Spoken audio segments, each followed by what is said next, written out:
आज हर आदमी मोबाइल की स्क्रीन में घुसा हुआ है। सड़क पर चल रहे हैं, मोबाइल। मेट्रो में बैठे हैं, मोबाइल। कोई भी काम कर रहे हैं, मोबाइल ऑन है। चार लोग साथ में तो बैठे हैं, लेकिन बातें अलग अलग स्क्रीन पर चल रही हैं। जिस आदमी को बगल में बैठकर जान सकते थे, उससे बात करने का समय नहीं है, लेकिन दुनिया के दूसरे कोने में क्या चल रहा है उसकी पूरी खबर है। कभी हम दोस्त बनाया करते थे, आज हम रेंट ए फ्रेंड तक पहुंच गए हैं। जब मैंने सोशल मीडिया को थोड़ा सा ध्यान से देखना शुरू किया, तो देखा यहाँ पर कोई भी कुछ भी कह रहा है, कुछ भी बना रहा है, कुछ भी बता रहा है और कुछ भी दिखा रहा है। कच्चा बादाम से शुरू हुआ वो ट्रेंड जो महिलाओं के लिए आज भी चल रहा है, लेकिन अब तो कुछ पुरुष भी महिलाओं की आईडी बनाकर एआई का इस्तेमाल करके वही दिखा रहे हैं जो हम देखना चाहते हैं। स्क्रीन से नजर हटते ही अगर सामने कोई महिला दिख जाए, तो क्या हमारी आंखें भी कैमरा बन जाती? जो हमें स्क्रीन पर इंटरटेनमेंट लगता है, वही किसी सामने खड़े इंसान के लिए कितना असहज हो सकता है, शायद हम सोचते ही नहीं। तो हमारा सवाल ये होना चाहिए, हम क्या देख रहे हैं?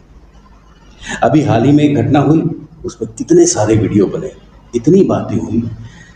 मैंने उस पर एक कविता भी लिखी है, मौत पर हंसते लोग, अवेलेबल है मेरे प्रोफाइल पे। तो लोग ये सब बना क्यों रहे हैं? क्योंकि हम इसे देख रहे हैं, हम रुक रहे हैं, क्लिक कर रहे हैं, लाइक कर रहे हैं, शेयर कर रहे हैं। तो फैसला सिर्फ उनका नहीं है, फैसला हमारा भी है। हमें क्या देखना है, क्या नहीं देखना है, किस चीज़ पर रुकना है और किस चीज़ को देखकर स्क्रॉल कर देना है। क्योंकि आज सोशल मीडिया पर सबसे कम कीमती चीज़ है जो है वो आपका अटेंशन। जो चीज़ हम बार बार देखते हैं वो सिर्फ स्क्रीन पर नहीं आती, वो हमारे दिमाग में भी जगह बना लेती है। फिर वही चीज़ें हम बार बार देखते हैं और हमें दिखाई भी जाती हैं, और हम बार बार उन्हें देखकर भी ये नहीं पता लगा पाते कि हम कितना समय उसमें स्क्रॉल करने में छोड़ रहे हैं। तो सवाल बहुत सीधा सा है, आप जो देख रहे हैं उससे आपको मिल क्या रहा है? सिर्फ टाइम पास, या कुछ सीख रहे हैं, कुछ सोच रहे हैं, कुछ हासिल कर रहे हैं?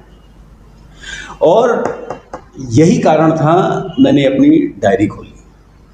कविताएं तो मैं पहले भी लिखता रहा हूँ, लेकिन मेरी डायरी में ही बंद रही। और फिर लगा, जब इतना समय हम ऐसी चीज़ों को दे रहे हैं, तो शायद कुछ ऐसी बातें भी लोगों तक पहुंचनी चाहिए जो आपको 2 मिनट रुक कर सोचने पर मजबूर तो करे। बस ये सफ़र यहीं से शुरू हुआ। मैं अपनी बातें आपको पहुंचा रहा हूं आप तक, कविता के जरिए, एक विचार के जरिए। और एक विचार में मैं सवाल करता रहूँगा, आपसे भी और अपने आप से भी। हो सकता है आप मेरी बात से असहमत हो, बहुत अच्छी बात है, असहमति होनी चाहिए। बस एक चीज़ नहीं होनी चाहिए, सोचना बंद नहीं होना चाहिए। क्योंकि मेरा मकसद आपको बदलना नहीं, मेरा मकसद सिर्फ इतना है कि मेरी एक कविता, कोई एक विचार आपको स्क्रॉल करते हुए एक पल के लिए रोक दे, और आप अपने आप से पूछें कि जो मैं देख रहा हूँ, जो मैं सुन रहा हूँ, जिसको मैं फॉलो कर रहा हूँ, क्या वाकई मुझे इसकी ज़रूरत है? अगर मेरी कोई एक भी बात आपको ये सवाल पूछने पर मजबूर कर दे, तो मैं समझूंगा मेरा प्रयास सफल रहा। मेरी कविता और मेरे विचार आगे भी आते रहेंगे। आपको लगता है कि इनमें कुछ अपना है, कुछ सोचने लायक है, तो साथ बने रहिए, फॉलो करिए। और अगर नहीं लगता तो भी कोई बात नहीं, सोशल मीडिया बहुत बड़ा है, आपके पास बहुत विकल्प हैं। बस आप अपना अटेंशन किसे दे रहे हैं, ये फैसला थोड़ा सोच समझ कर कीजिएगा। क्योंकि आज के दौर में शायद सबसे महंगी चीज़ पैसा नहीं, आपका ध्यान है, आपका अटेंशन। सोचिएगा ज़रूर। फिर मिलते हैं।